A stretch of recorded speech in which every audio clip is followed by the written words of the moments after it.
जय श्री कृष्ण दोस्तों। आज मैं आप सबके लिए लेकर आई हूँ वट सावित्री व्रत की कथा।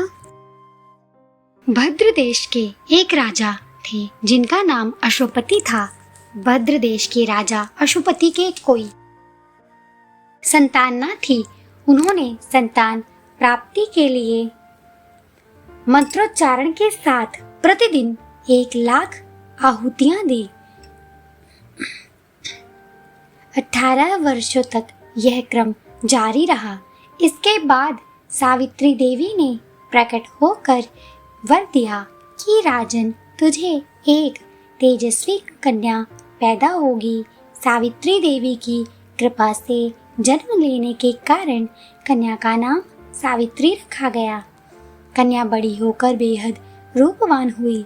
योग्य वर ना मिलने की वजह से सावित्री के पिता दुखी थे। उन्होंने कन्या को स्वयंवर तलाशने भेजा। सावित्री तपोवन में भटकने लगी। वहां साल्व देश के राजा द्युम्न सेन रहते थे। क्योंकि उनका राज्य किसी ने छीन लिया था, उनके पुत्र सत्यवान को देखकर सावित्री ने पति के रूप में उनका वरण किया।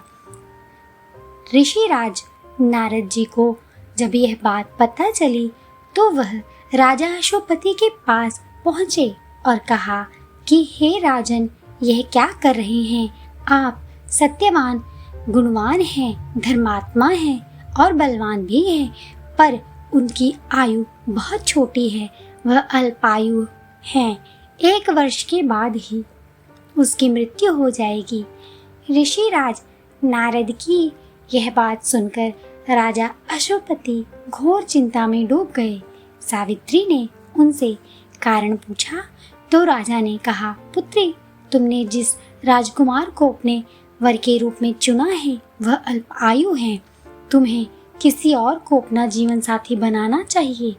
इस पर सावित्री ने कहा कि पिताजी, आर्य कन्याएं अपने पति का एक ही बार वरण करती हैं। राजा एक ही बार आज्ञा देते हैं, पंडित एक ही बार प्रतिज्ञा करते हैं और कन्यादान भी एक ही बार किया जाता है। सावित्री हट करने लगी और बोली, मैं सत्यवान से ही विवाह करूंगी। राजा अशोपति ने सावित्री का विवाह सत्यवान से कर दिया।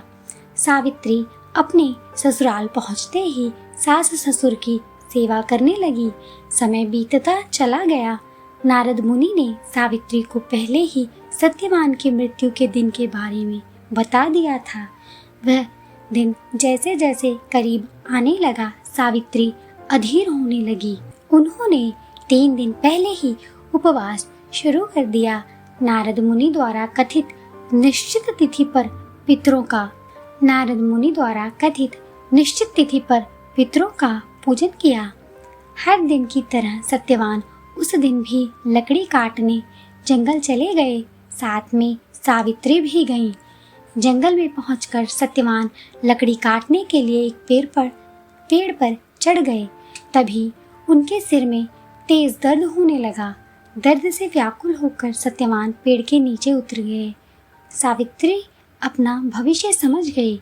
सत्यवान के सिर को गोद में रखकर सावित्री सत्यवान का सिर सहलाने लगी। तभी वहाँ यमराज आते दिखे। यमराज अपने साथ सत्यवान को ले जाने लगे। सावित्री भी उनके पीछे पीछे चल पड़ी। यमराज ने सावित्री को समझाने की कोशिश की कि यही विधि का विधान है, लेकिन सावित्री नहीं मानी। सावित्री की निष्ठा और पतिपरायणता को देखकर यमराज ने सावित्री से कहा कि हे देवी, तुम धन्य हो, तुम मुझसे कोई भी वरदान मांगो। सावित्री ने कहा कि मेरे सास ससुर वनवासी हैं और अंधे हैं, उन्हें आप दिव्य ज्योति प्रदान करें। यमराज ने कहा, ऐसा ही होगा, जाओ, अब लौट जाओ। लेकिन सावित्री अपने पति सत्यवान के पीछे पीछे चलती रही। यमराज ने कहा, देवी, तुम वापस जाओ। सावित्री ने कहा, भगवान, मुझे अपने पति के पीछे पीछे चलने में कोई परेशानी नहीं है। पति के पीछे चलना मेरा कर्तव्य है। यह सुनकर उन्होंने फिर से उसे एक और वर मांगने को कहा। सावित्री बोली, हमारे सास ससुर का राज्य छिन गया है, उसे पुनः वापस दिला दें। यमराज ने सावित्री को यह वरदान भी दिया और कहा, अब तुम लौट जाओ। लेकिन सावित्री पीछे पीछे चलती रही। यमराज ने सावित्री को तीसरा वर मांगने को कहा। इस पर सावित्री ने संतानों और सौभाग्य का वर मांगा। यमराज ने इसका वरदान भी सावित्री को दे दिया। सावित्री ने यमराज से कहा कि प्रभु, मैं एक पतिव्रता पत्नी हूँ और आपने मुझे पुत्रवती होने का आशीर्वाद दिया है। यह सुनकर यमराज को सत्यवान के प्राण छोड़ने पड़े।